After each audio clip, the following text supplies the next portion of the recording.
At the Town Hall in Auburn here for the Public Safety Facilities Advisory Committee meeting. It's been a while since quite a while I think, since we've had a meeting. But there was some updates that Town Administration, as well as I see the architects here, Chief Coleman, Lieutenant Lemon, they've got some updates for the committee, some things that we need to discuss as to what our next steps are in the process, things that have come to fruition or not come to fruition, I think in most cases here, relative to this process and how we envision things we're going to move forward, primarily related to lots, to pieces of land for this potential project. So, Julie, did you want to give a presentation? Thank you. I just want to make sure, okay, it's on. You can all hear me? Yes. Great, thanks. So I don't have a formal presentation, but just wanted to get back to the committee. Rachel in my office had sent you all some information last week. After your last meeting, you had asked Town Administration to look into a couple of different options, one being an option for potentially using Lemansky Park as a site for a joint facility. So why don't, the other option was, what is the process involved with eminent domain, should you decide to move forward on that. And then the third thing we wanted to come back to you on was additional discussion on West Street. Is it working? Thank you. So I'll try to make it a shorter story, but after your last meeting, we, Town Administration, myself, Ed, and Chief Coleman, reached out to the state to get some information from them on what the process would be to remove part of Lemansky Park. So primarily, we looked at about 5 acres that we thought might be able to be used to site the public safety facility. And the history of Lemansky Park is that it was acquired utilizing a federal grant called the Land and Water Conservation Fund.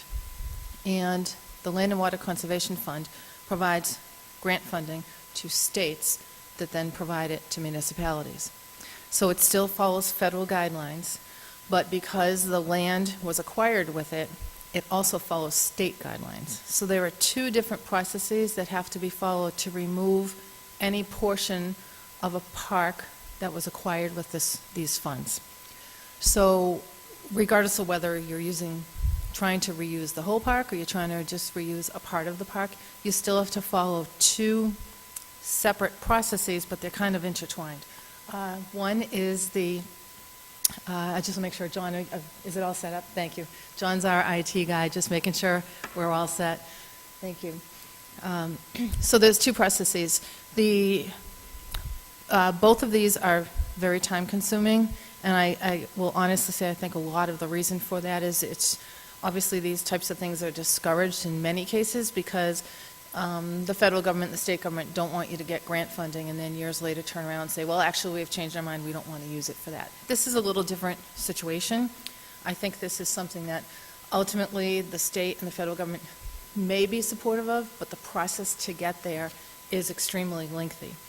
So there are 2 processes. There is the Article 97 process. So if you hear Article 97, that's for recreation land that is under Mass General Law, must remain recreational land unless you take it out of Article 97. And to do that, you have to follow a state process. It's outlined in here, so I don't want to have to go through the whole thing, but I'll give you some highlights. But the second piece that you have to follow is actually the federal process. And under the federal process, you have to go through a number of steps, but primarily the step is that you have to apply to the National Park Service, which is federal. And on our call with the state contact that we had for this, she informed us that that process is a minimum of 3 years. She said technically it used to be a 2-year process, and she said with any luck, you'd get it in at 3 years. She said it's running an average of 3 years. And that is a critical piece of getting land converted out of recreational use into anything other than recreational use, which a public safety facility falls under. So that's the first piece of it. So that That's a pretty lengthy process. The other piece that's involved in this is you have to replace the land that you're taking out. So if you take 5 acres out of the park, you have to recreate those 5 acres exactly as you removed them. So if you're removing 2 fields, you have to recreate 2 fields. If you were removing walking trails, you have to recreate walking trails. We asked if we could remove fields and substitute it with walking trails. If we need walking trails, and maybe we don't need 2 fields, maybe we need 1 field, and you cannot do that. So it's equal replacement. Exactly what is removed has to be replaced. It has to be replaced in 2 ways. One is acreage. So 5 acres has to be replaced with a minimum of 5 acres, a minimum. You can go higher, but you can't go lower. And the other is valuation. You actually have to have appraised values on the property that you're removing, so you'd have to get an appraisal on the 5 acres at Lemansky. Then you'd have to get an appraisal on 5 acres elsewhere in town and make sure that the values are similar. If there's a big delta between the values, it's another process that you have to go through with the state as well as the federal government to explain to them and hopefully get their approval as to why there's a delta, why you couldn't get the properties to have equalized value. You can't take a property that's currently utilized as a recreation parcel and declare it Article 97. So in other words, you couldn't take an existing field, even if it's not under Article 97, and just say, well, we're going to declare it Article 97. You have to actually create new fields. So we would have to find a location in town to create the new fields. Then you have 3 years to rebuild the fields. So within the 3 years of getting all your approvals, you have to rebuild the fields. So the Article 97 process does involve, in addition to the National Park Service, which appears to be on the federal side, the very complex.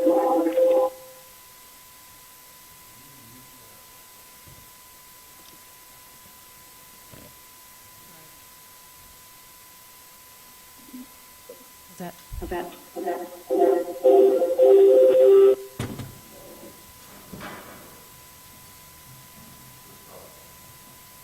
I'm afraid. The problem is people on the road meeting can't hear you like we expected. Right. Unless you go up there. And that's the message that it was. Okay. So is there anyone on the committee that should be hearing some of this, Kevin, or?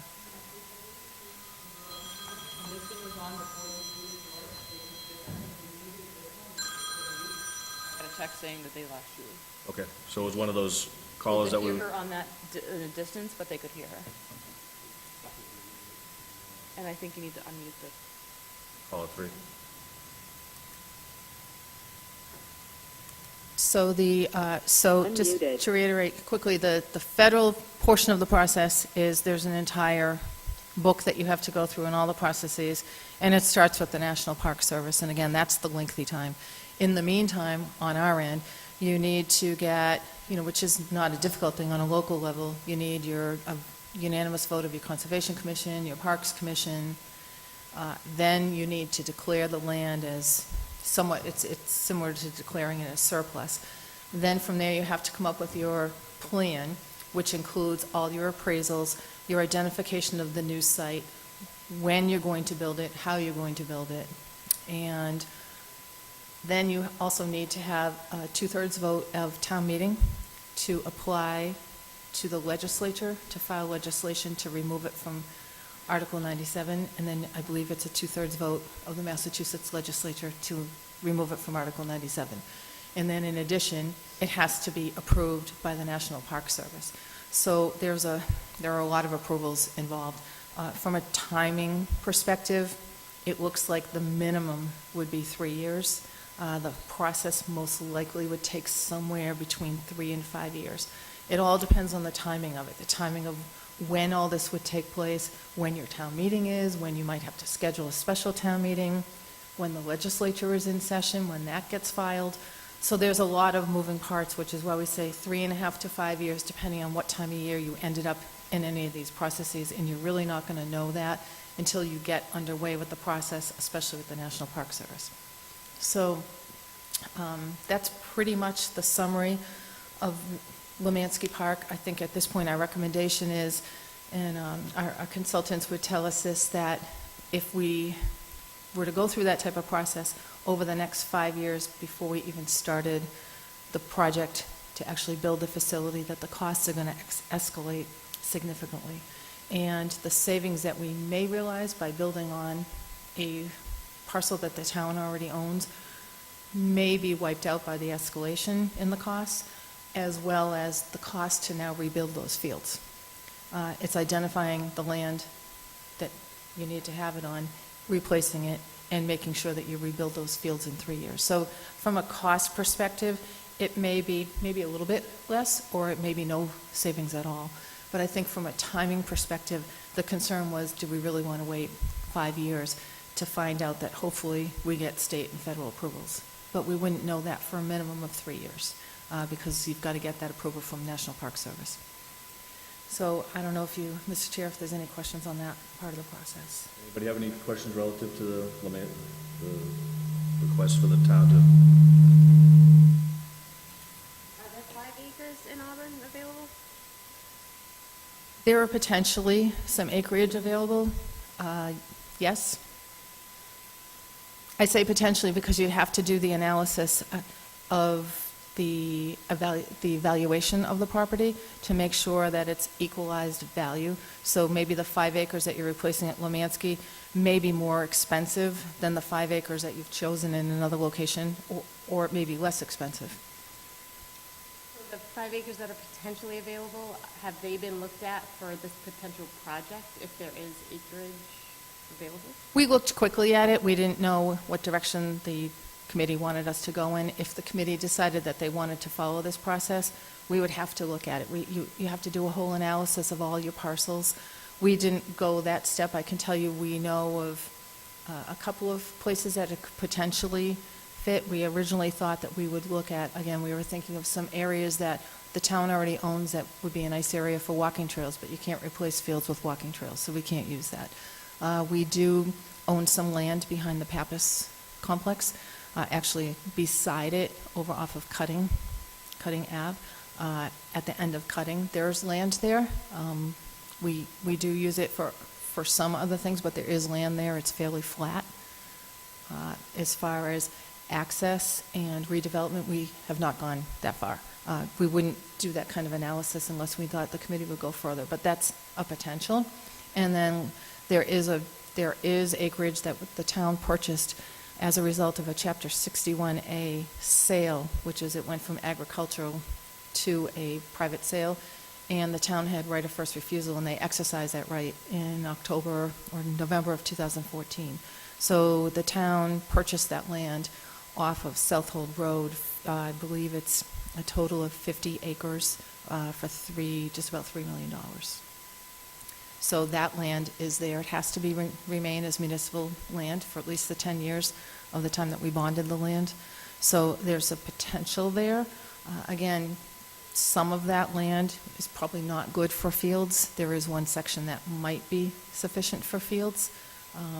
So I think it's not, when we looked at it, I think you could find a place to relocate fields if that was the option. It was more the timeline of going through the process of getting the land removed, and whether the town is going to want to wait, 3 to 5 years to find out if we can even move forward. Sure. Sorry, one more question. If this land is available potentially for fields, why isn't it available for the public facilities? Because of the location. All right, so it's purely just location and access. Yep. As far as a joint facility with the fire department, there are specific locational, site-specific areas that they need to be in. They need to be in a certain radius to have the one facility, and we weren't able to find a property, which is why now if we even were to look at West Street, they would still have to retain the facility at Drury Square because they have to cover that side. The parcels that I just mentioned are at the top of Package Hog Hill, so they're up in the corner, the northern corner of the town, so it wouldn't be sufficient for public safety. It probably wouldn't be sufficient for either facility because of the location. They're both right in neighborhoods, not on main roads. So any questions relative to Lemansky before we? Did you want to touch on our additional? Sure, just quickly, I'll just touch on eminent domain, because the committee had talked about it at the last meeting, just asked about the possibility. It is always a possibility. I think we talked about that in one of your first meetings. It's a possibility. It's probably not a desirable way to go unless there was no other option. If you have no other option and you have to go after a parcel, then you can go after it through eminent domain. And I should mention, because we had a conversation with the chief this afternoon, I just want to make sure we're clear on this too. Depending on the parcel, under Chapter 30B, it's called a unique procurement or unique property. And that would pretty much be what you call sole source, meaning there's only one property that fits your needs. So that is how part of the Masonic Lodge property was acquired for the middle school, because it was a sole source. It was a unique property. You had to have a property that abutted town property. That was the only one that could have done it. So you're allowed to direct negotiate. Then you have to still follow everything under Chapter 30B to do that, but it's called a unique property under the law. There are two properties that abut the West Street site that are privately owned properties. There are two of them. So if we wanted to purchase one of them through a direct negotiation, we would have to get a determination, I believe through town council, that it's sole source, because there are two parcels there, not one. If there was only one parcel that abutted the land, that's your sole, that's unique, it's the only one. I don't know how the state would look at the other parcel that also abuts the town. So there's one on either side. They're both abutters, they're both fairly equal in current valuation and fairly equal in size. So I don't know under the law if you could make the argument that one is a sole source.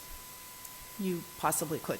So if you could make that argument, then you go through the process that we went through for the middle school, which is to direct negotiate if the owner of the property is interested in selling. If the property has any tenants or business on it, whether it's residential, commercial, or industrial, the town is required to pay the relocation costs on top of the costs of the purchase in an eminent domain situation. In a direct purchase, you still have to get the appraisals, determine what the value is, negotiate that value with the property owner, and then you can come up with a purchase price. Then you can still need to get all your approvals, town meeting approvals, et cetera. So if you had a willing property owner that was an abutter, you could enter into a direct negotiation as long as we could get that declared sole source. Again, that would be more of a question for town council. If neither abutter was interested or willing to sell their property, then you'd have to go the eminent domain route. So the eminent domain route is also pretty lengthy, probably not quite as lengthy as what we'd have to go through to remove parkland. But the eminent domain process requires that you get generally two appraisals. If there's a discrepancy, I believe you have to get a third appraisal. But you start with the two appraisals and you not negotiate, but you find the price between the two appraisals. The town makes a determination based on the appraisals what they're going to pay for the property. The property owner has the right to accept a pro tanto award, which means they accept a partial payment for what the town agrees to pay, and then they go to court and fight it out in court as to what the value is and what the final purchase price would be. And that court process itself can probably take 2 to 3 years. The owner of the property actually has, I believe it's 3 years to even file a claim. The town can move forward in the meantime, but it would be tied up in court for as long as it took that property owner to dispute the amount of the purchase. And again, that's assuming the property owner doesn't like the purchase price, opposes the purchase price. Generally, in an eminent domain case, you will see the property owner go to court to see if they could get more. That's general. And if the cost comes in higher, if a higher cost is awarded by the court, the town is required to pay the legal fees for the entire legal process on top of the additional fees. So that can be a pretty lengthy process. It's probably 1 to 2 years to go through just the eminent domain process alone, minus the court procedures that may or may not take place after that, which could take another 2 to 4 years. So that's, again, eminent domain is always a possibility. It wouldn't be our recommendation unless there were no other options. If there was nothing else and we need a public safety facility, that's your option. It is a tool available, but it is a lengthy tool. So that would then bring us to the only other option, which would be the West Street site. And in a minute, I'll turn to the chief to see if he wants to add anything about the West Street site itself, because he's worked a lot with our consultant on that. But that would be an option, and there are 2 options on the West Street site.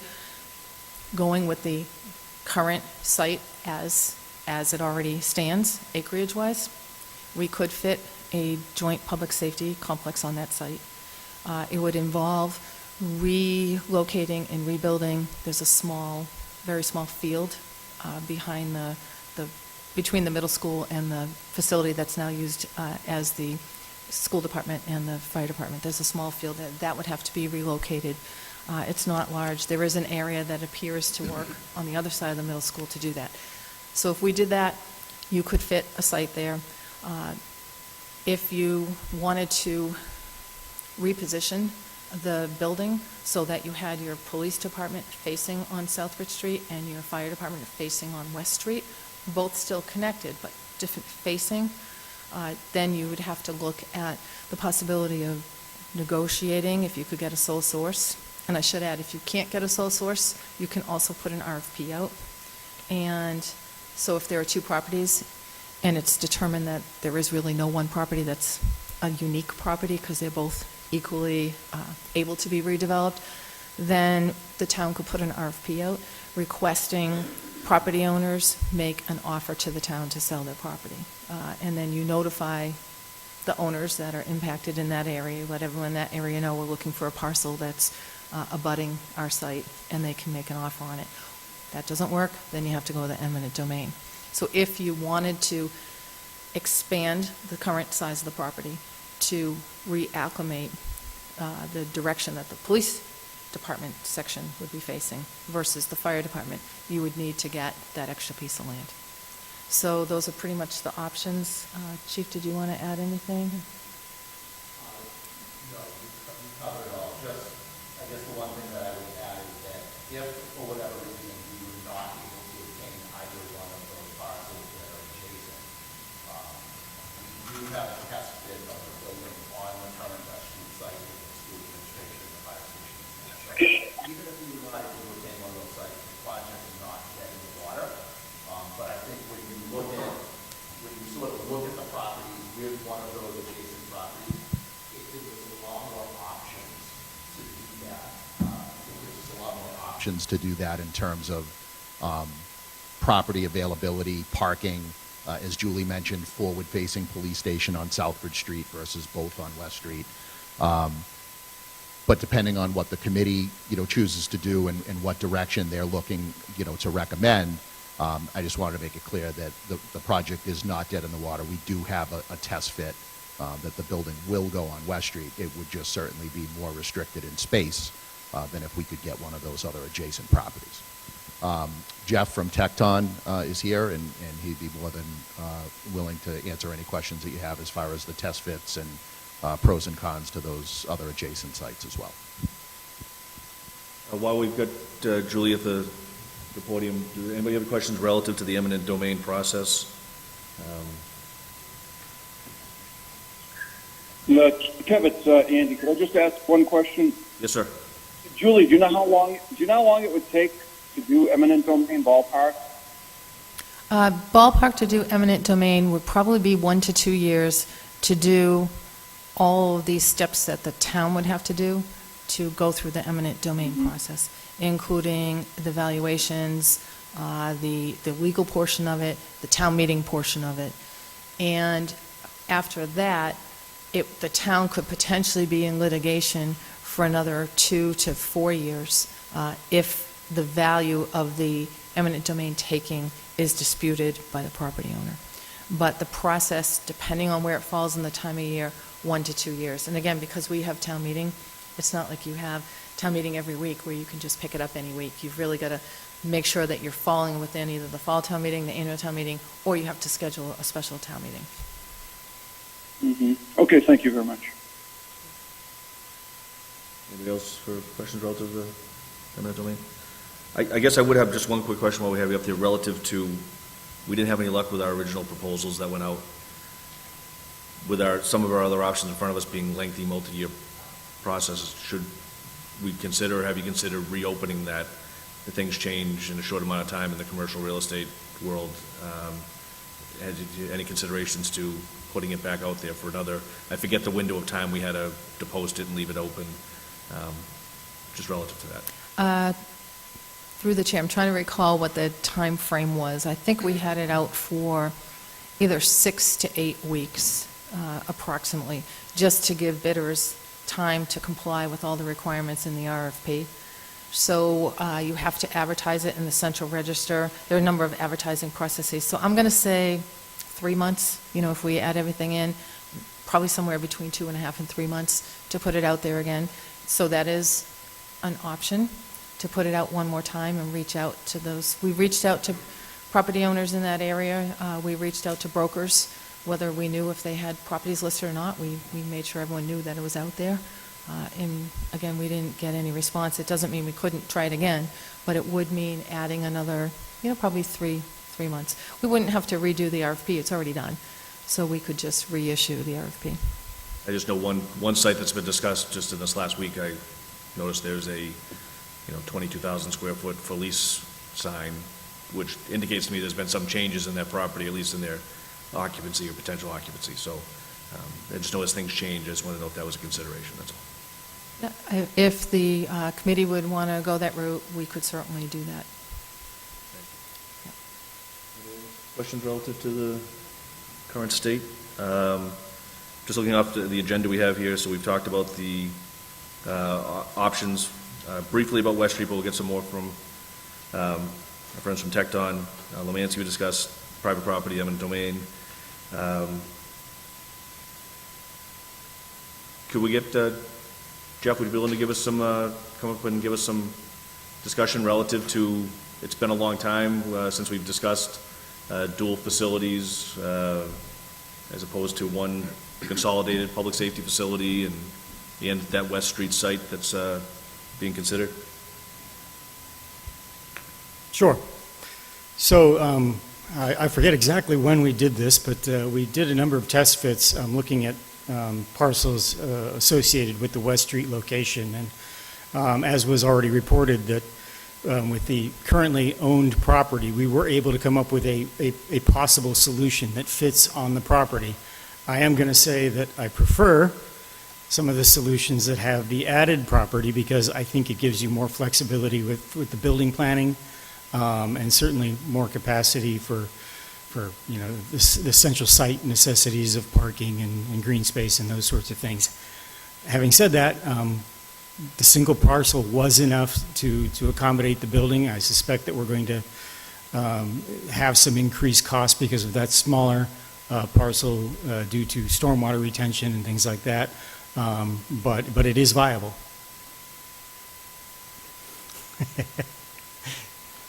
Can you just, again, sort of refresh some of the project-related things, or some of the reasons we had initially voted as a committee to go with the one facility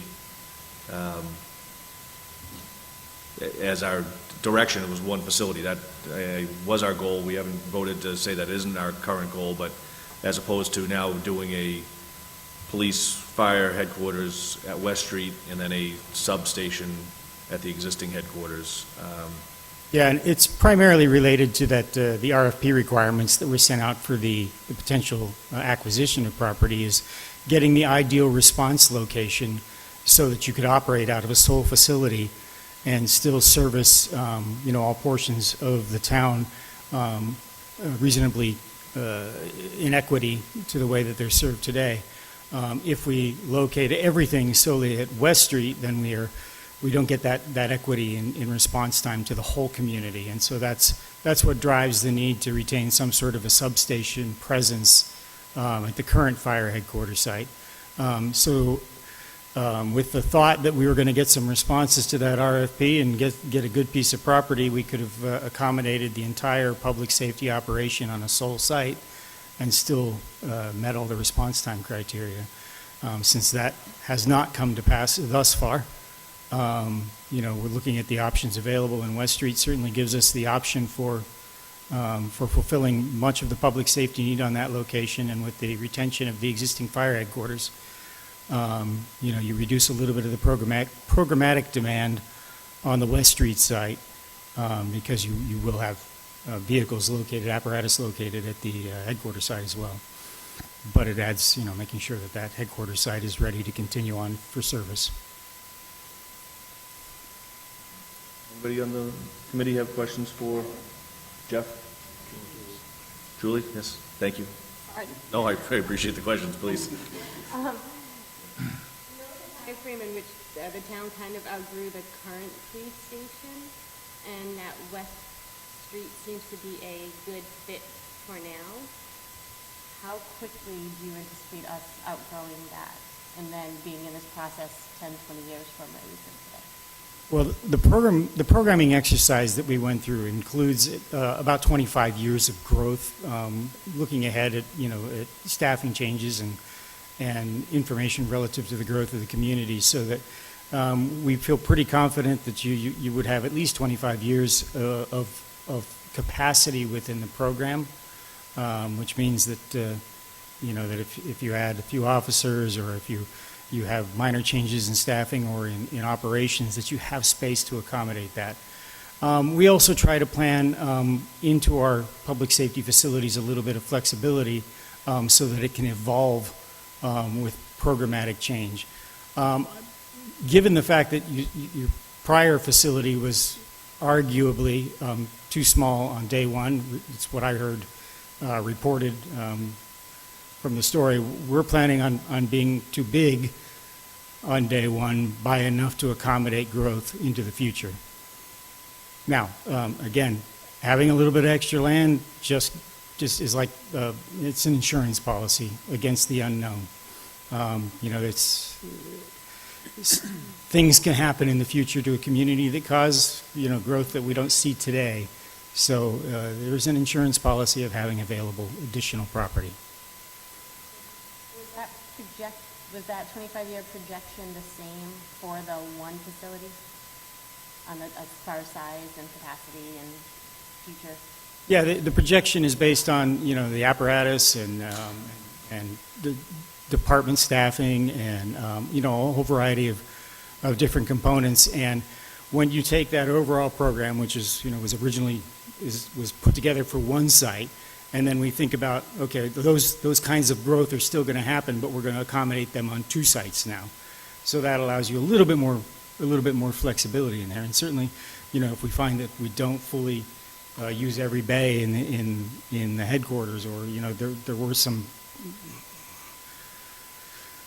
minor potentials that we could use for growth over at the headquarters site, that may buy us a little bit of extra time in that in that growth range, without having, by the way, done a full-blown study of that.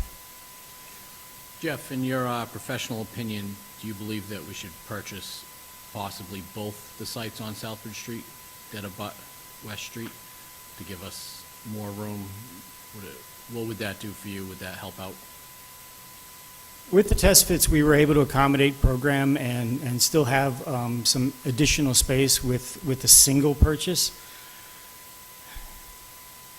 I'm gonna give you Jeff's personal opinion, and let you take that for what it's worth. I find too many times where I see communities miss an opportunity to give themselves a greater insurance policy, and so Jeff's personal opinion is it'd be great if it's possible to achieve both. But as a professional, I always also recognize that everybody lives within a budget, and everybody has to be able to support these changes or these acquisitions. And so from my professional opinion, the acquisition of one site would be satisfactory to substantially support the programmatic needs and buy you additional capacity for the future.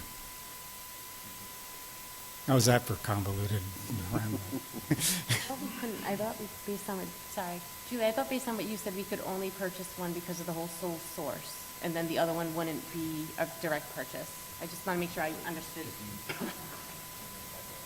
So, All right, so you could that's right, identify both to as purchase one only, you have to make sure it's been classified as a unique property or sole source. If there are two properties, I'm not an attorney, but I would assume that you can't have two unique properties. Only one could make a unique property. So if you wanted to purchase two, you'd have two options. You'd be able to put it out to bid, an RFP, and see if one or both property owners were interested in selling and provide a proposal to the town for doing that. And if that didn't happen, you'd have to go the eminent domain route for the one or both that chose not to respond and sell under a friendly taking. So if one did decide to respond to the RFP, then the other one could be potentially considered a sole source, and we could negotiate that way. That's an interesting question. I would have to check with the attorney on that, because you're making that determination after you've determined that you need two parcels. So I don't know when you determine you need two, one sells and one doesn't, if then the one that doesn't becomes sole source. It's an interesting question. I'm not sure. Thank you. That would be a question for town council. Interesting concept, though. Chief Coleman, do you have? Thank you, Mr. Chairman. Still have the mic. Yeah, I'm not letting go of this. Just to kind of follow up on that question, so the test fits that we saw obtaining one, again, because both of those parcels are of equal size, we actually wouldn't need both. So one of those parcels, regardless of which one it would be sufficient in size for not only the adjustments we need, but into the future. So in my opinion, I don't think you need both. I think one is fine. Just to sort of follow up as well on what Jeff said, and to just bring you back the 2 years, believe it or not, that we've actually been working, on this project, and we've all been together. I just want to reiterate something that was said 2 years ago when we started this. And when you sort of look historically on the projects that the town has done, historically, and again, I think it's all with good intention that we're trying to be fiscally responsible. We're trying to make sure that projects are not overblown and overinflated. I get all of that. I do not want to be involved in a project that's overblown and overinflated. But we often, when you look at the history, we as a community have a history of trying to cram 5 pounds of, 10 pounds of stuff in a 5-pound bag. And I think sometimes that is, although the intentions are good, it's short-sighted. And the example that I use all the time is in 1964, when we built fire headquarters. To save $3,000 on steel, we did not put in the appropriate size steel beams across the apparatus floor, which is what prevents us today from building on top of the apparatus bay, because we didn't want to spend $3,000 in 1964 to look into the future. And I think when you look at projects across the town, we have a history of doing that. And and this is the job of the committee, it's the job of us as town administration, that we need to make it clear that we're not looking for an oversized, overblown project, but we have to think about what the growth is going to be and planning those things. Because and I've said this to many of you, I've said it to town administration, I would rather not build a project than to build something that's going to be outgrown either the day we move in or in 10 years, because I don't want my name associated with a project like that. It's short-sighted, and I think we all have to do our part to convince the residents that what we're asking for is what we need, not only for today, but for reasonable growth in the future. Now, can any of us sit here and say what's going to happen 50 years from now? No. But I think in that 20 to 25-year range that Jeff is talking about, I think that's absolutely possible. And we just need to, as we move forward with this project, providing that it's approved, we have to make sure that the pencil is not sharpened so much to the point where we're constructing an ineffective building. And that is my number one concern with this project, only because of the history of other projects that have gone on since the 60s and beyond. And I just want to make sure that, you know, we pay attention to that, because it's a real thing, and it's a great question that Julie asked, because it's a real problem and a real concern, at least for me. Anybody for anything for the chief? Rick? Chief, did you look into the conservation issues on the two? Street site? Yeah. So I did look into that. According to conservation, it is flagged in a few areas on the back there. The answer that I got from conservation was that they really can't give me an answer as to the scope, and even Tecton had indicated this, that if it's the committee's desire to move forward with this, we need a geo study over there to fully look at it. But conservation does have wetlands on file on the side that's closer to West Street near the Mass Electric property, and that comes up along the backside of Perros, and that comes down to 12. But what they don't know is the width of that, or the expansion. But the wetlands do exist in that area behind and adjacent to Perros, up to the Mass Electric side. The only reason I ask, if we're going to look at that property, we should check it out beforehand. Through the chair, I would also ask, the same thing would have to happen before the town made any decision to move forward on the purchase of any private property. There has to be a complete environmental analysis done. You know, what was the prior use? Is there a DEP filing on it? Is there any type of, were there any kind of spills that were remediated that still require ongoing monitoring by DEP? So that has to be looked at for any private property also before the town would look at acquiring it, and what the cost would be if there were any remediation issues. Just one more follow-up, Mr. Chairman. So again, just sort of recap, when I was talking about the whole, 10 pounds of stuff in a 5-pound bag, it would also be my recommendation that we at least pursue purchasing one of the adjacent properties.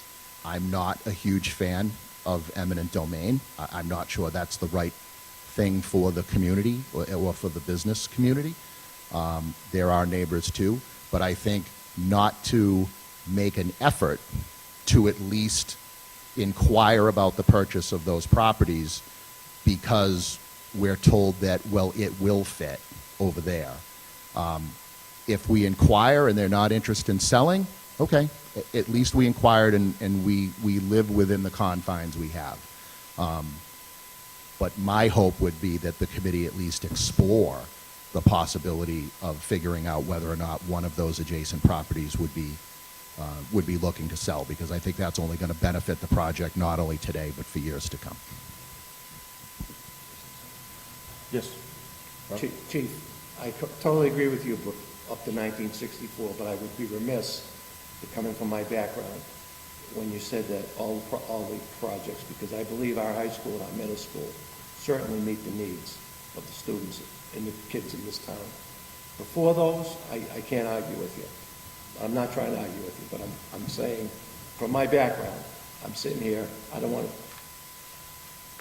say that those two buildings don't meet the needs of our kids. No, They do. I agree with you 100%. I'm not going to disagree. But the lots that they are on are not desirable. And this committee has talked about this. The high school, the middle school, they're beautiful buildings. They serve the needs of the kids. But the high school is a perfect example of a building that was put on a parcel that really needs to be bigger in order to accommodate what needs to go on. Otherwise, we wouldn't have to be parking at Shaw's for football games. So you're right. The buildings are sufficient. They're not outgrown. They're good buildings. But it falls into my category of 10 pounds in a 5-pound bag. Yeah, it's irrelevant to this particular case. It's just, I was sitting here and I just had to put my 2 cents in. Anybody else? Okay, I'm going to take the mic then for a second. And Chief, you segued a couple of my things. You're right, I looked back at my emails before I came up today, and I was kind of shocked that we've been at this since, I think, September of 2019. You know, obviously, we had some delays, and COVID put us back, but certainly it's been 2 years to date. So when we talk about process and legal process taking time, I don't have as much of a concern at this point, because we're already 2 years into this thing, and I want to make sure that, I think any of us want to put our name on this. In the end, we want it to be done right and done correctly, and if that takes another period of time, I'm okay with that, and we'll see what the rest of the committee has to say. I look back at the PowerPoints and some of the presentations that Tecton had done, and we had sort of adopted, because we kind of came into this process not knowing about these facilities. Some folks worked in them, some worked in the police stations, some worked in the fire stations, maybe didn't know all the intricacies and the shortcomings, really, of those current facilities, but got to know these facilities pretty well, thankfully to the Police and Fire Administration, showing us these facilities and their shortcomings, and learning from Tecton what a modern public safety facility looks like. And we came to an agreement that we wanted to see a consolidated public safety facility. And some of the reasons we had put in the document that Tecton had prepared, and that we started to market and advocate for throughout the community in preparation, hopefully, for having a piece of land and getting a vote through town meeting to move this process, and ultimately the voters to move this process forward, were things like shared lobbies, shared fitness facilities, shared mechanical rooms. Sitting on the Finance Committee, I don't know how often we hear police, fire, and other agencies coming back for service contracts on various different components of facilities. Shared training rooms, tremendous reduced restrooms, things of that nature. There was a whole host of benefits for a shared, combined, single public safety facility, as opposed to having two facilities.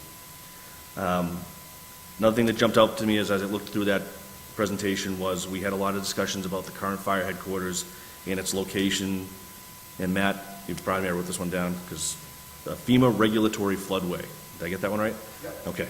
And the quote that's in the presentation, it was substantial improvements or renovations to that facility would prohibit us from applying for future federal grants.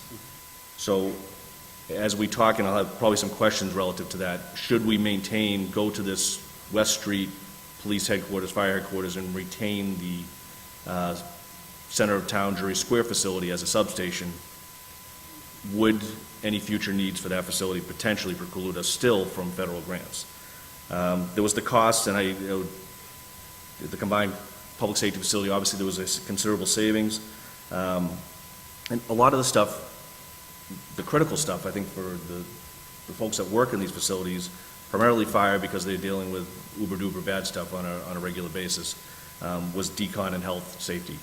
And would that current substation, the headquarters, be able to be renovated to such place that we could have the right distances and decontamination space and things of that nature, or are we just sort of kicking that can down the road a little bit for that facility?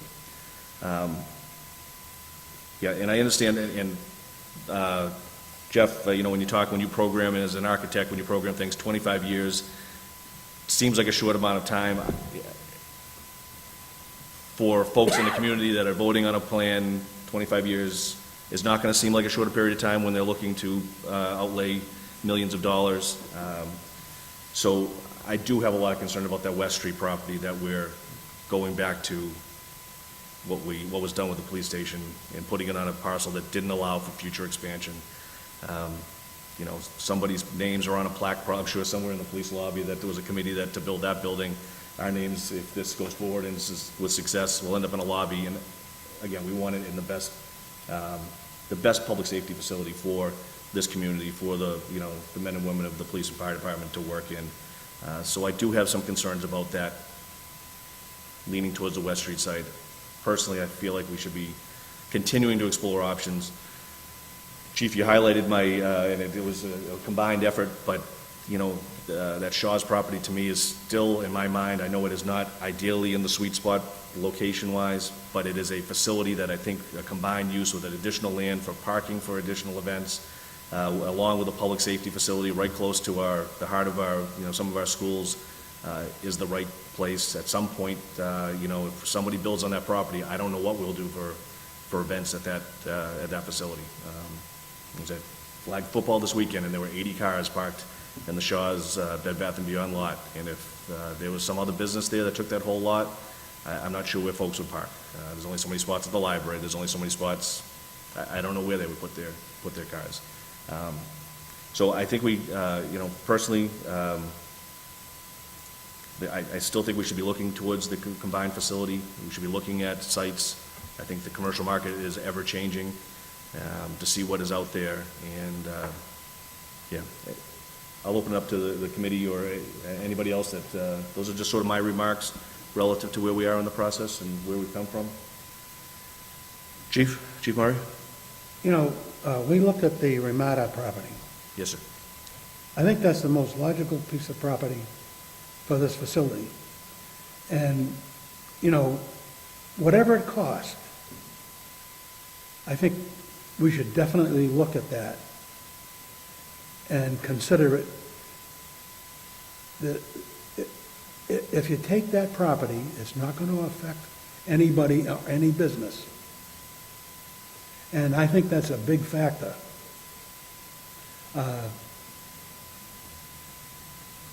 You know, these are the two most important departments in town, and they should have a facility in the best area. I think that being said, I really think we should really look at that seriously. My understanding, Chief, through some rumblings were that that property owner may have another plan for that property, and that's why they didn't put in for the other. Have what? They may have plans, alternate plans, or for that development of that site. That's what the rumblings were as to why they did not put in a proposal when we put out that proposal, because they had taken out paperwork for that site, as well as Simon Properties for the Sears Auto site, had taken out paperwork, but neither of them returned, saying they were interested in selling the land. I agree. You look at displacing two businesses, the Shaw's and Bed Bath & Beyond, but, is there a desire for some of those, because they both lease from their current property, is there a desire for them to relocate into a newer, more modern facility as well? And that could be, one of the Simon Properties across the street, which is, all intents and purposes, vacant at the moment. And I don't know. I don't know the answer to it. Well, eminent domain is pretty Yes. powerful. Yes, sir.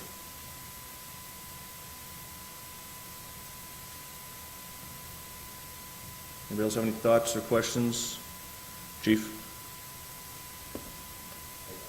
Consulted with the town manager quickly, and she can certainly follow up. I think, to the chief's point, one of the things that makes this conversation very difficult is there's this elephant in the room where we really can't ask the question that we want to know, which is, are any of these parcels, do they want to sell them?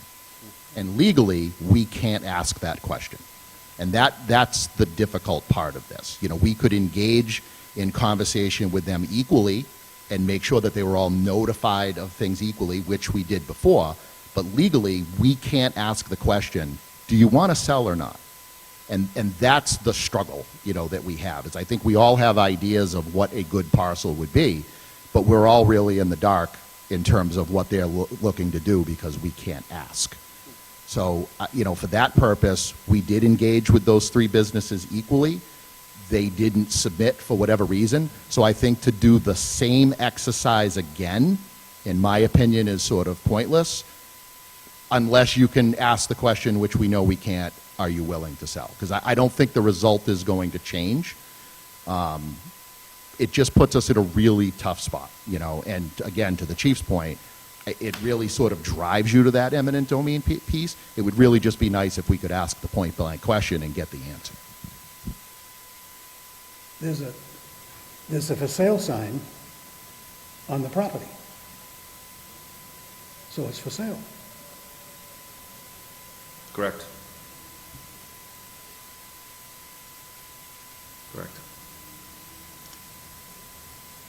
To the town manager, are there any other, I understand town administration cannot ask the question. This committee is not in a position to ask commercial properties that they sell. Is there a way legally for the town through an intermediary able to ask that same question without asking the question. Is that, Can I answer the question without answering the question? sure, we're in that realm. I mean, it's interesting.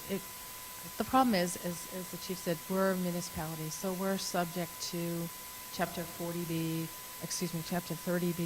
requirements for procurement, whether it's the acquisition of real property or the disposition of property. And different rules in the law apply to different aspects of it. When we issued the RFP the first time, we marketed it as best as we were allowed to under the law, meaning as a municipality, and you would all fall under the same things. I don't think any one of you could go out and do anything different than us, because technically you're town employees. So under the law, we made the RFP available. We actually did the outreach to brokers. We actually gave it, and it was picked up by the broker who was selling the former Lowe's property. That broker actually came in and picked up a copy of the RFP, so they have it. We let the Simon Properties know that it was out there. One of the other properties that you talked about was not on the market. So instead of, we didn't reach out to the property owner, obviously we advertised it, we posted it, we talked a lot about it. We went to brokers that we weren't even aware if they had property or not, but we thought, you know what, they're a broker, they're in town, maybe they at some point have had conversations with an owner who's willing to sell but just hasn't put their property on the market yet. So we did the outreach that we could do without violating any laws, which is to give any one property owner any more information than others. So once you put an RFP out, even if a property owner or anyone has questions, you're required under the law to have a public walkthrough or a public meeting where they can come in and ask the questions. You are required to write down what the questions were, write down what your responses were, and send that out to everyone who picked up the RFP. Everybody has to have equal footing when it comes to a bid. So I think the long answer is I don't think anyone affiliated with town administration or this committee could do any outreach beyond what we did without violating any laws under Chapter 30B procurement, which is really to keep an open market for property owners to respond to. Good. When was that put out? That was put out, Sorry, I believe, COVID year. last summer. While ago, yeah. That was a while ago. Summer of 2020? That was put out, I'm sorry, I believe we put it out in March, March or April of this year, of 2021. 21, okay.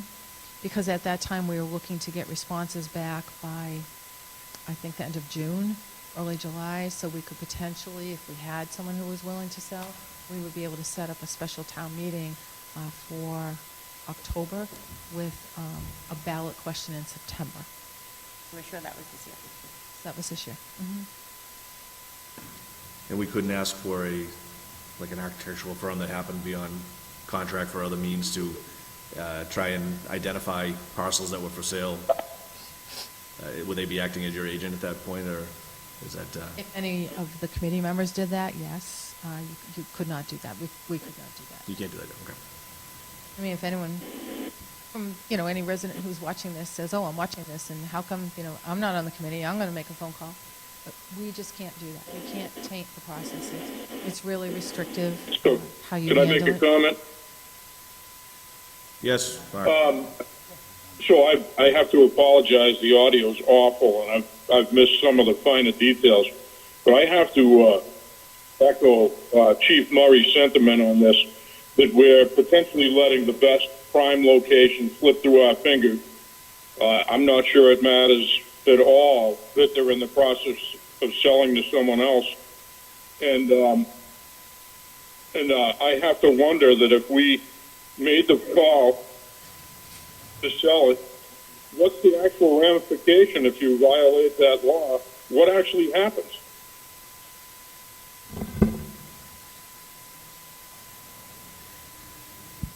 I can just tell you that I'm responsible for following the law. So regardless of what the consequences are, if the law isn't followed, that's not my job to determine that. My job is to follow the law. So I'm going to have to, and will continue to always follow what we're supposed to do under the process. I can't tell you what would happen if we didn't make that choice, but I will never do that. Thank you. Could I just ask the Tecton sort of discuss the fire headquarters, or maybe Chief Coleman, someone discuss if it was the decision to go with the two headquarters down the West Street site and the retention of the existing fire headquarters for a substation, how do we get around, or I shouldn't say get around, where do we land in terms of the limitations that building is relative to size of apparatus bays and decontamination areas and all of the above? Yeah, so that's a great question. I'm going to turn it over to Matt. Matt and I have had some preliminary conversations about if fire headquarters was to become a substation, it's not a turnkey operation. There would obviously need to be, we estimate, and these are rough estimations, but probably somewhere about $2 million worth of renovations that would need to go into the building to address the very things that you just talked about. So if you picture fire headquarters where my office is, the deputy, my administrative assistant, basically all of that first floor on the other side of the apparatus floor would be stripped out and gutted. And then that would become the transition between the hot, the warm, and the cold. And all of those other storage areas and other things that were lacking would basically be rebuilt along that other wall. So it's a great point, because I don't want the public or anybody to think that just because we're building over here, all of these other problems don't exist anymore. Those will still have to be addressed. But we believe that we have the room to do that. But I'll turn that over. Yeah, I think, apologize for being a little tardy this evening, but just to echo what the chief said, I think he hit it on the head. We would work within the confines of the existing structure. And work within that footprint to make sure that we were able to accommodate what they need to keep that going forward. In terms of what we wouldn't want to do is any additions or things like that outside of the existing footprint, and that's when we would start to get into impacts where we would have to look at the impact of the FEMA floodway and how that would relate to the rest of the facility. And I think one thing we did know early on was that if we were to do significant work where we would have to add on to the building or anything like that, or make modifications to the structure, that we would want to look at reclassifying that FEMA floodway so that we would be further out of the buffer potentially if we were to do any significant work. So it's not something we wouldn't look into and say, no, you can't do any of this, but it's just something that requires further study in order to do that. But we think we can, with a minimal cost, provide some enhancements to the existing building to make it a viable substation for the future.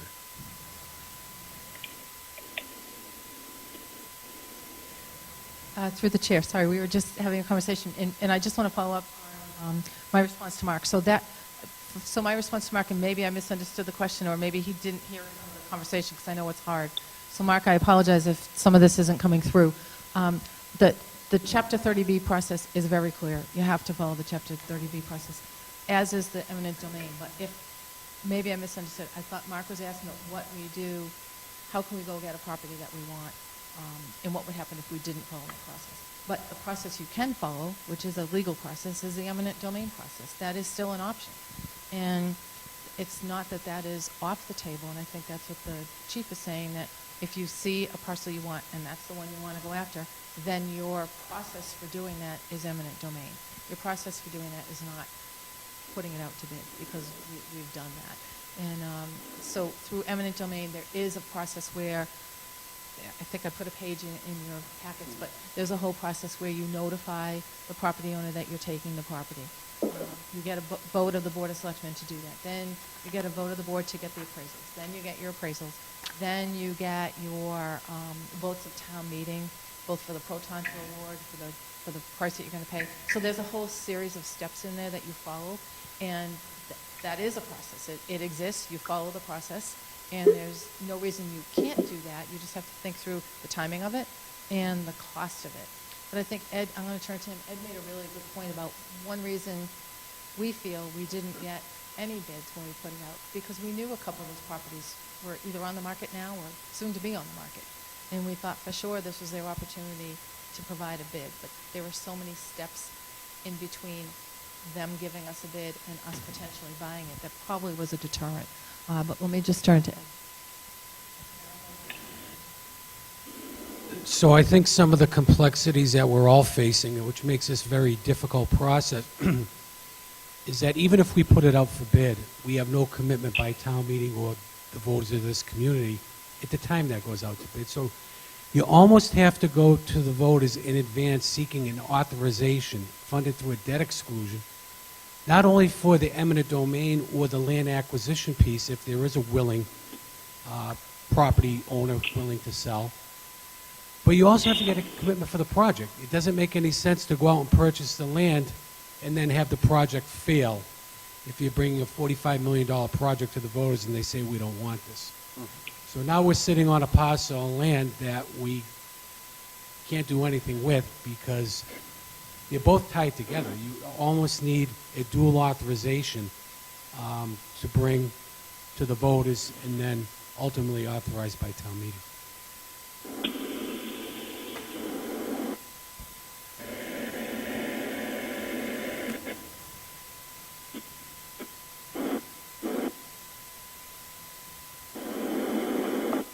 So that sort of brings us back to, which direction we sort of want to go in, and that's a little bit different of a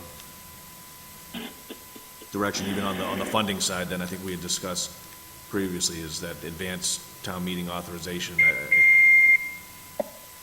going to forgive me, I'm going to click buttons here again, but I'm going to see if I can click mute Mark, because I'm getting feedback there. Last time I did it, I muted everybody in the town, so I apologize. The caller has got to mute their. I was able to mute Mark Moss from here, so I won't mute anybody else, I promise. That's why my kids don't let me handle the remote control at home. As to a direction is which way we're going to go, whether it's we stick with our initial 18-month-old recommendation of a single public safety facility and continue to explore how we identify a parcel. And I think if we were to decide to stay with a single public safety facility, then I think we would need a presentation, another meeting, another presentation from Tecton to see whatever sites are still out there and that you've done proposals for, to see exactly what it would look like and renew some cost numbers, if that's the direction the committee wants to go. Or if we want to go the direction of the West Street station. Again, I don't know if the committee has enough information at this point to whether or not they want to go that direction. If they're going to need more information relative to Tecton to see what it looks like relative to whether it's ideally, whether the site would work without any additional parcels being acquired, whether a single parcel, what it would look like with a single parcel, what it would look like with the dual parcel added to the front.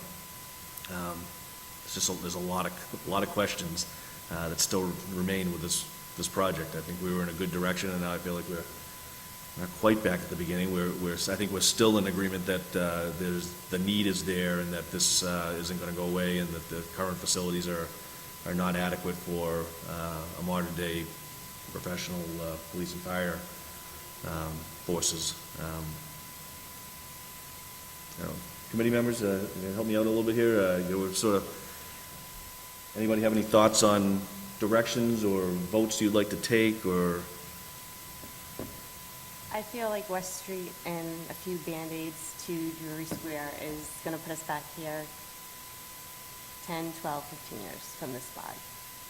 From what we know today and just the presentations we've had to date, I'd like to continue. I don't want to be, another 3 to 5 years here, but I think the one facility is still the best avenue. That being said, whether we try to go in eminent domain so Julie, one question with the eminent domain.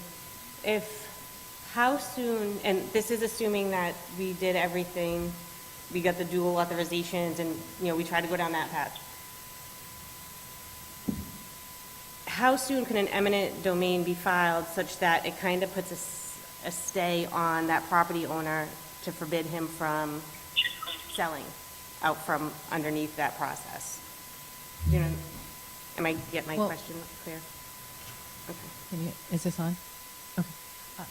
My understanding is, and again, you have to turn to town council for the legal aspects of this, but if you're going after if you're trying to purchase a specific property, let's say you identify the property, that's the property you want, and you move forward in the eminent domain process, even if that property is sold in the meantime, you're still seeking to purchase that property through eminent domain regardless of the owner. Okay, so it wouldn't put in, That would be, my non-legal answer is, it doesn't matter who owns the property or if the owner sells it in the midst of this, the town would be proceeding along an eminent domain process, in which case it would receive the appraisals, make the payment to the owner, whoever that owner is at the time.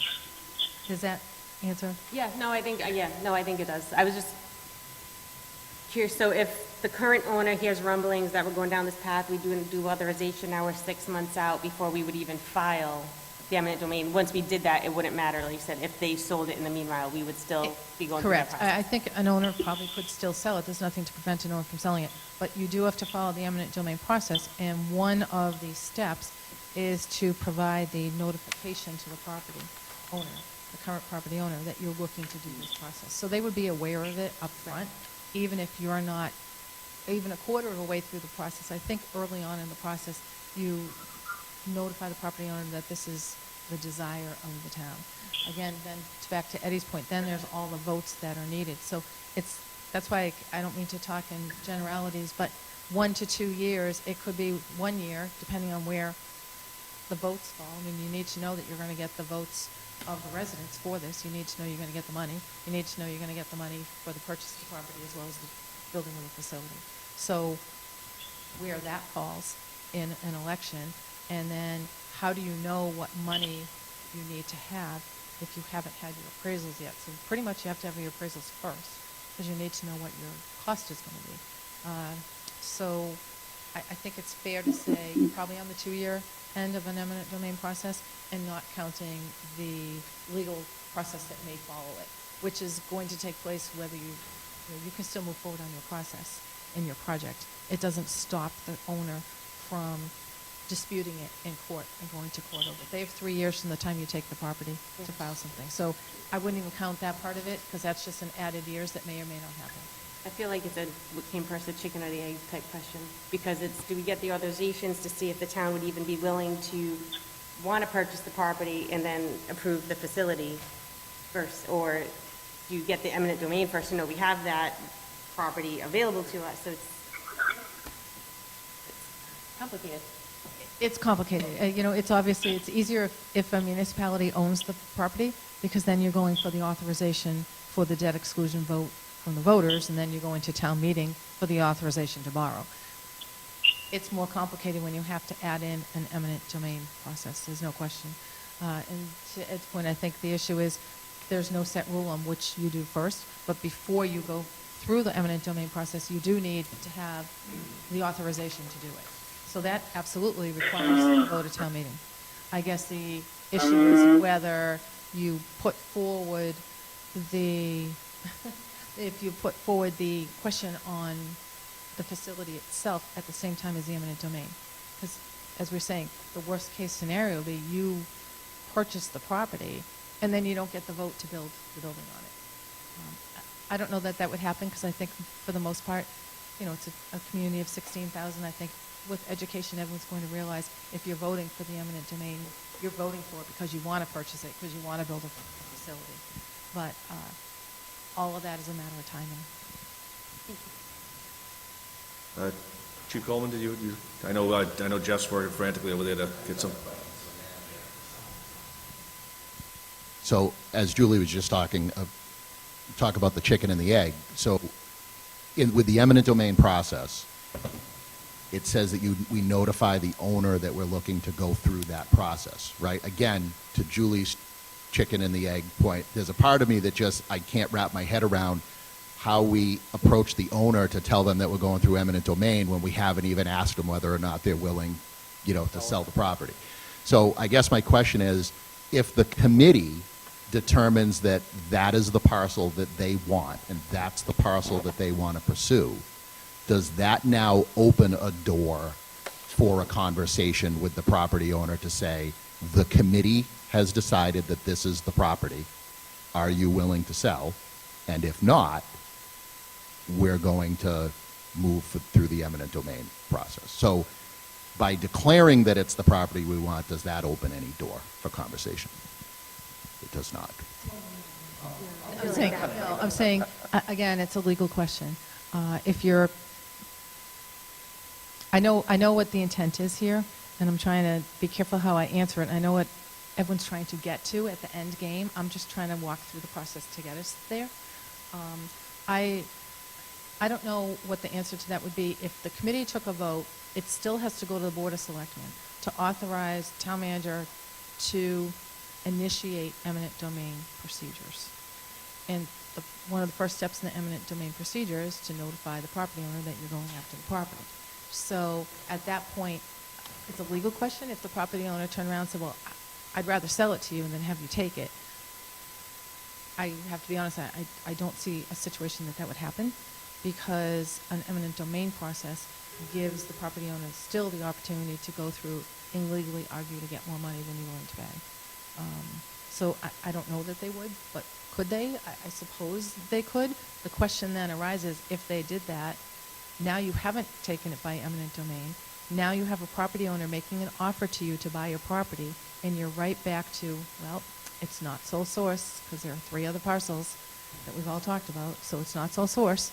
So in order to buy it, this property owner would have to respond to an RFP. So at that point, do you then go out with an RFP and hope this property owner comes through?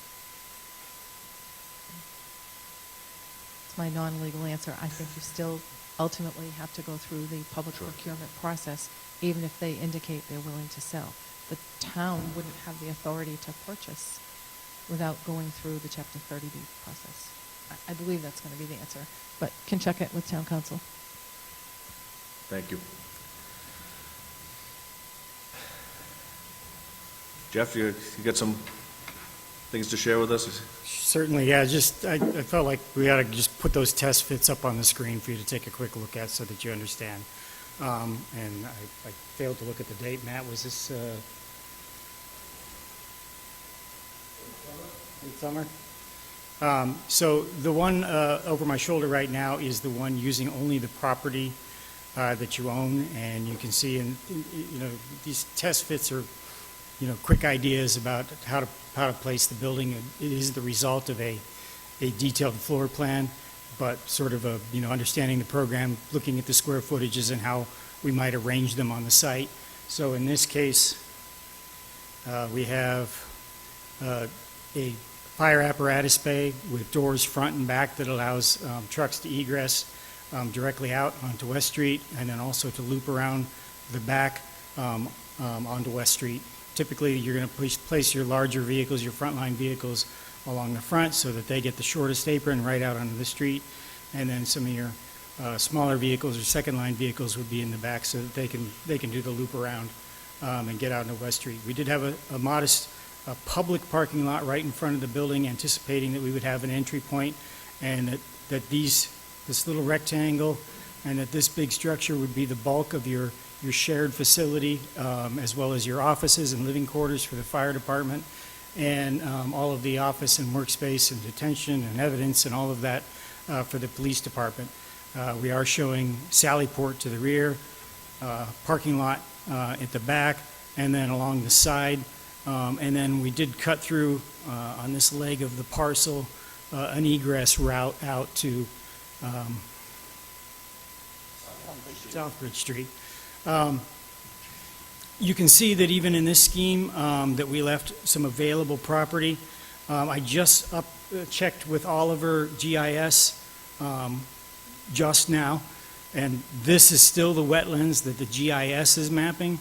If we were going to pursue this site, we would get out there and do some additional wetlands verification right off the bat so that we don't keep chasing something that's not going to work. The things I will point out that are troublesome about this, just using this parcel, is that I do know that there's some pretty good topography on the intersection between the parking lot from the school and the back of the existing fire station. So with this floor plan, and believe me, if you told me we were going to do this on this site, we would brainstorm a lot of different solutions. But with this floor plan, we'd be looking at retaining walls along that back edge there. So a little bit of a downside to this solution. But you can see, even still, we do have available land. The second option that we did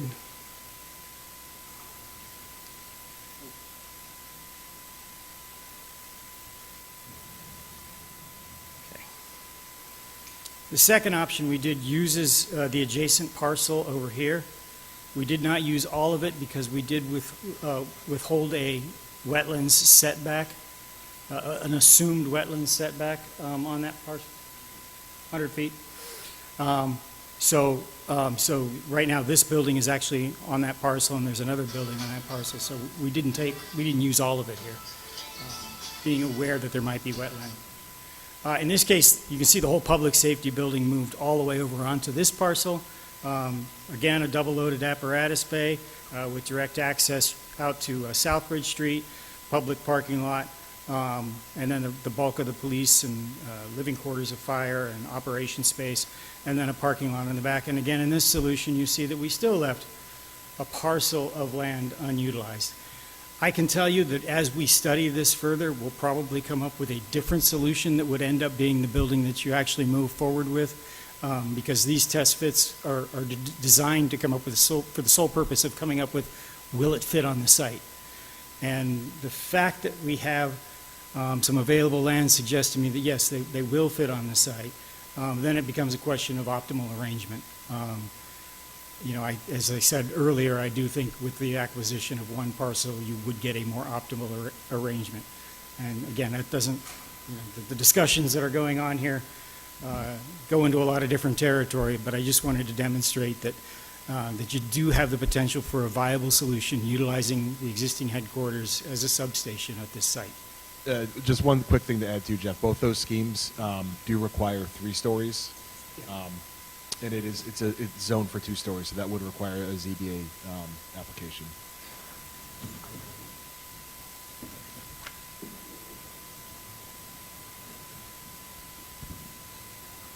Any questions relative to the site?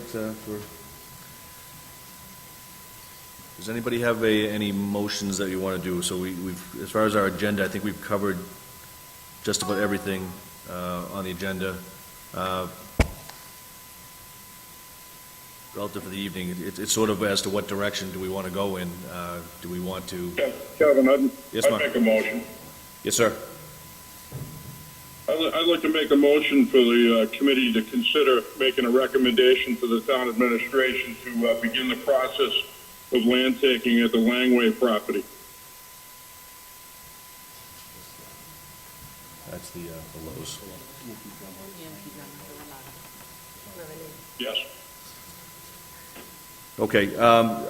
One remark before we take on the vote on that. Should we tailor it back just to start with that our desire is to stick with the single public safety facility as opposed to splitting it, and then move to as to how we hope to accomplish that.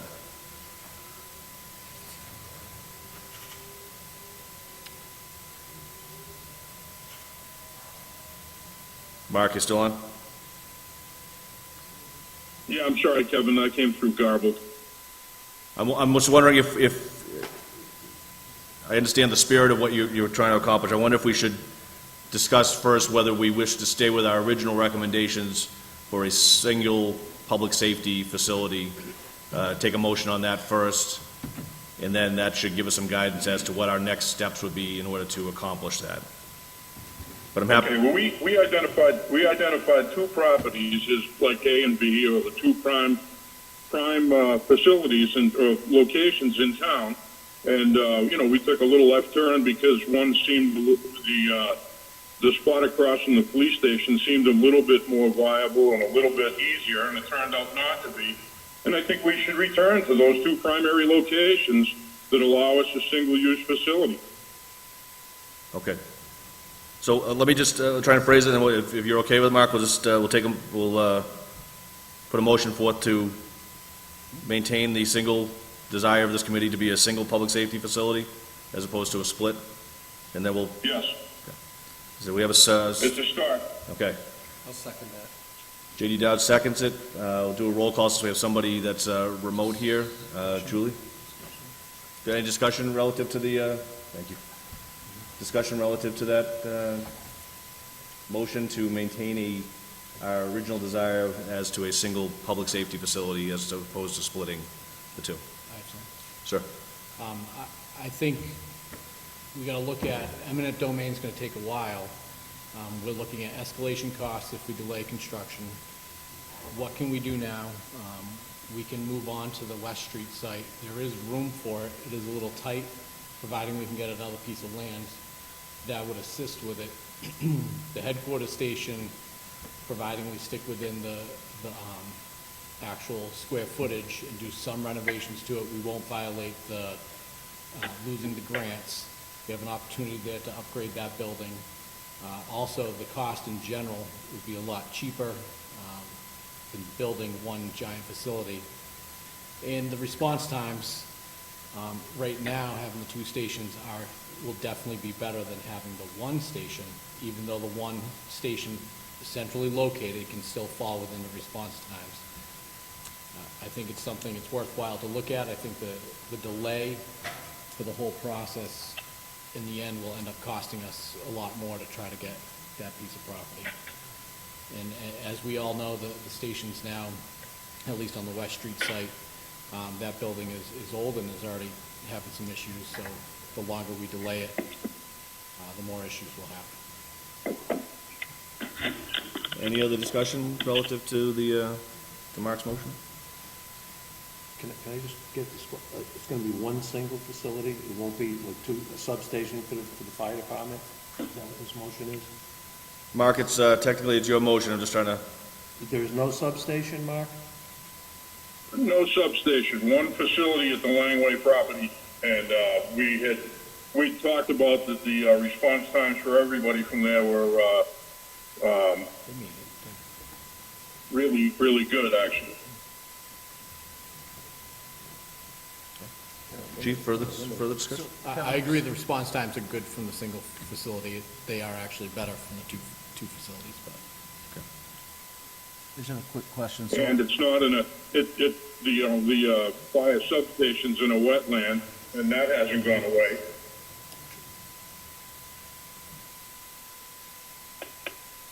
Okay. So this is just for, initially, we're gonna keep concentrating on a single facility. That's not to say we can't change our mind later if we determine it's not feasible, right? Like, this is gonna lock us in, this motion, that we're gonna hold out. for Start the after- eminent domain process. This will lead to the discussion relative to whether town administration decides to put something before town meeting I'm sorry? Board of Selectmen to decide whether they want to go through that, start that process. It basically sort of maintains our original focus, which was to, single facility. But again, we hit detours along the way with our original plans, and we're back here again, so I don't think, things could change. I just have a comment. I mean, for the last year and a half, we've discussed all the process and what's best and what's not best. Now, it appears to me, correct me if I'm wrong, we're going back to the beginning of this whole process. Without anything, for 2 years, we've just spun our wheels and have gone nowhere. So I see this motion taking us back to the future, okay? It's taking us back to where we started from again. And personally, I don't think that's where I want to go. I don't want to go back to wasting the 2 years that we had. We've done all our homework. We've had all kinds of tests done. We've had all the professionals give their opinion. So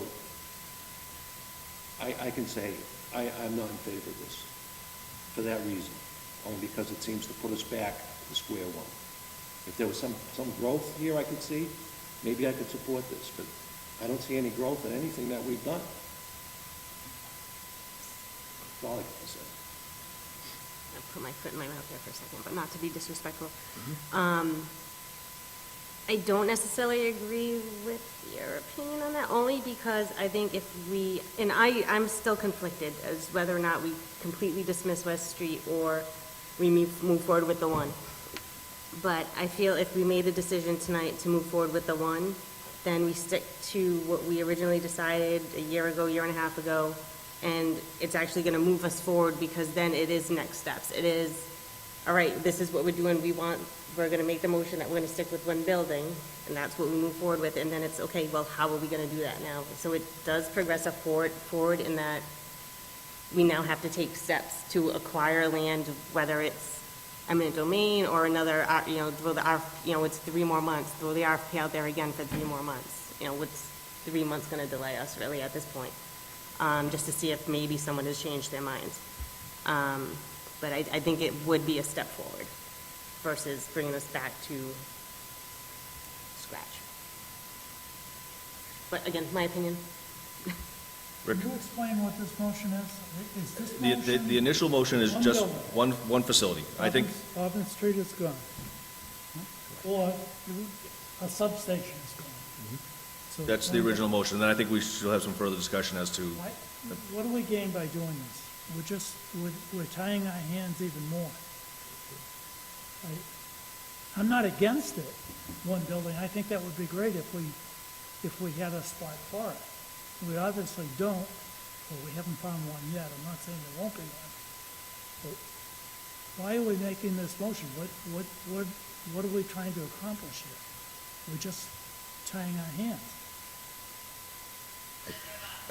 I think town administration was hoping that we'd provide some guidance as to which direction this committee thought for them for next steps, whether it was we were in favor of splitting the facility and them identifying the 30B direction, the unique parcel sole source direction, which would be us leaning towards approving West Street for 2 headquarters and a substation. I think in order for them to pursue that avenue, it would have to be our opinion that that would be the best avenue for them to go in order to pursue that, would be to split our original proposal to 2 facilities. But the town administration is gonna have to have some sort of bid process or negotiation, or call it whatever you want. And why do we want to tie ourselves into a smaller ball? It doesn't make sense. We need room to maneuver. This is a difficult solution. Obviously, it's taken us 2 years. And if we say now we're only going to do it with one station, it limits the possibilities. To me, anyway. This vote would be, It would take away West Street, because you can't put the whole thing on West Street. well, this is to pursue what would be the Lowe's property by eminent domain based on this for the one site. That's how I understand this motion. I understand that, but why do we need this motion to, what does that have to do with buying the Lowe's property? We could put the fire and the police headquarters on the Lowe's property if we bought it. And still keep Auburn Street. If you did that. Okay, so we can, Hey, let me so how just about if finish. we just amend it? If you did that, and 15 or 20 years from now, you wanted to expand, how would you expand? You would expand by putting a substation somewhere else. You wouldn't build a bigger building on the amount of property. You know what I'm saying? And the first thing you would do is to look somewhere around Drury Square or Packagard to put a substation. So, I'm just saying, on So this, simply amend my motion to take the Lowe's property, and in whatever form the committee decides. I'm not against taking the Lowe's property at all, or looking into somehow buying it. I think it's a great idea. I'm just saying, why do we need this motion? I don't understand what the hell the motion. That's what I'm saying. Let's amend the motion and take out the single-use facility portion of it, and go back to what I said. Let's direct the town administration to take the Lowe's property by eminent domain. and then the committee can decide how they want to configure it. I agree with that. I think that some of the concern is going to be, Mark, that in order to go before the Board of Selectmen with a proposal, and then ultimately the town meeting with a proposal to identify or appropriate monies to start this process for eminent domain, I think we have to have a plan that we're selling. And that can't be a sort of an in-between plan. I think it's going to have to come down to, I would even suggest, you know, if we pick a direction tonight, whether it's single or dual facilities, and then come back later to see what these facilities would look like, because ultimately they're going to have to bring a proposal with at least some rough drawings and square footage and costs to the selectmen and ultimately town meeting to get those initial funds to start that eminent domain process. I don't think that just saying we want a site potentially for one thing or another is going to get us too far in the process.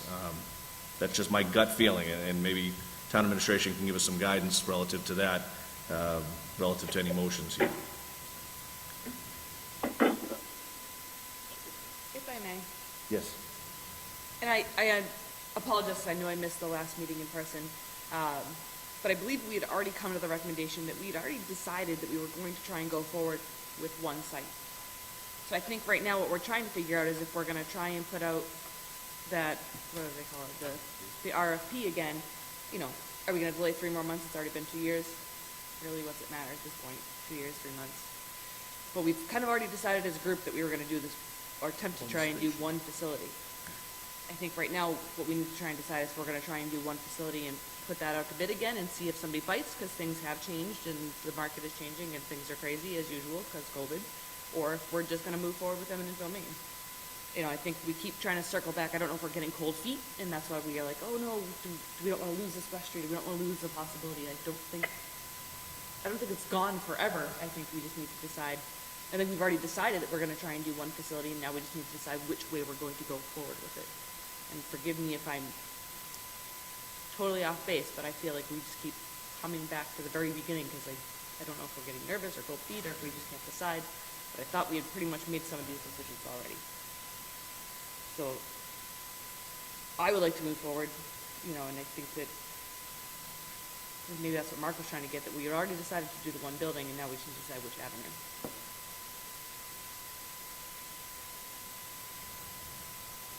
Maybe we should rescind the motion and then have a new motion to do the RFP again for the 3 months and see if anyone comes up, and then meet again, and then.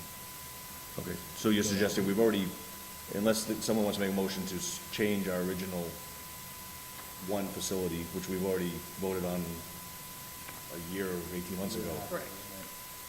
If there's not a motion to change that direction, then we should be looking to stay that course and have a motion relative to what our next step would be with that. Correct, that would be the course I would argue for. Mark, you made the motion. Could you hear what Stephanie had to say? Yes, I did, Kevin. And your thoughts on the motion? Do you want to proceed with yours, or do you want to withdraw that and see what Stephanie has for a motion? Sure. Okay. I withdraw mine. Okay. Stephanie, since you... So I would motion to try and do the RFP one more time, put it out. If that doesn't come back with anything, then move forward with eminent domain. do we have a second on that motion? Second from Kenny Charlton? Any discussions relative to that motion to put the RFP back out and see if there's any new folks out there willing to sell their properties? I'm fine with the first half of going out for the RFP. Okay. Can we delay the second portion of that, though, with the eminent domain until we see what happens with the RFP? Yes, I believe this one is just That's fine, strictly... yes, absolutely. Okay. Well, there was an and, Yes, so I there just was- wasn't sure if it was so a I- both. Okay, so I will amend that to just put out the RFP All right, and try I'll one more just- time. Nope, I agree. Okay, I just want to make sure that Yes. was, so that I Absolutely agree, agree. I'll second that. Any other discussion? Okay, we'll take a vote. Mark, you're only remote, so I'm going to do a roll call. Mark Maas? All in favor? Yay. Mark's a yay. Yes. Chief Murray? Is he yay? Rick, yay? Julie, yes? Yes. Yes. Yes? Yes. Okay, and I'm a yes, so it's unanimous that we're asking to go back out for the RFP and see what else, see who's out there, if we have any changes. Any other matters? Time frame, just so we can Yeah, get a... through the chair, I'll just thank you for your recommendation on this. I don't need to go back to the board to put the RFP out again. We've already done that, so we can just take a look at it again. We should be able to get it out there quickly. The only, for timing, I just have to look. The Central Register comes out on Thursdays, and there's a requirement to get it in to the Central Register. I think, let's say it's 3 weeks before the deadline. That shouldn't be an issue. With the Thanksgiving holiday being on a Thursday, the Central Register, it couldn't go in for next Thursday. But we're still fine, as long as... Yeah, we're into the holidays. I wouldn't see us meeting again until probably after the first of the year, to be honest, by the time we're... It would be nice, we'd like to get it out sooner than later. Sure. As you said, and reach out to the same brokers that we reached out to initially, let them know it's back out there again, promote it, put it on our website. The Central Register is really where, if people are looking to sell their property, they look in the Central Register. So, you know, that is a good place to advertise it, and we'll do our outreach again within the requirements that we're allowed to do it, and see if there's another taker. And then we'll probably add, you know, I think, I'll look at it again, we were thinking 8 weeks to give a property owner the opportunity, because there's a lot of things that they have to submit to us. That was actually going to be my follow-up question. Is the submissions that they have to respond with, is that kind of already at minimum standards, or is there anything we could do to make it a little bit more minimal, but still within just maybe, I mean, who knows if it was hesitancy on their part, just looking at it and not wanting to, I'm just... No, that's a good question. We can certainly look and see what the minimal standards would be. A lot of that is driven by when it goes in the Central Register, how many days you have, how many weeks you have to give them before it closes. In the middle of that, you have to have a pre-bid conference opportunity, which we had, just we didn't have any attendees to it, which gives anyone who's potentially going to bid on it the opportunity to come in and ask questions.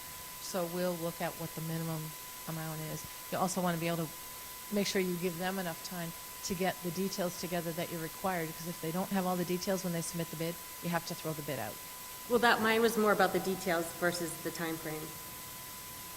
So right now, we're at I don't believe there's anything we want to remove. Okay, from that was the my question, like, just RFP. make it a little bit easier maybe to respond. Yeah, no, I think what's in there is what we need to have. Okay. It was reviewed by legal counsel. It's been all put together to meet all the requirements and all the requirements under the law. So it does take a little bit of time. Thank you. Sorry for my questions. Okay, any other questions? We have a motion to adjourn? I suck at that. Give me the first, I give you We'll motion to adjourn. Second, all in favor? Aye. Thank you, everybody, for your patience and continued involvement here.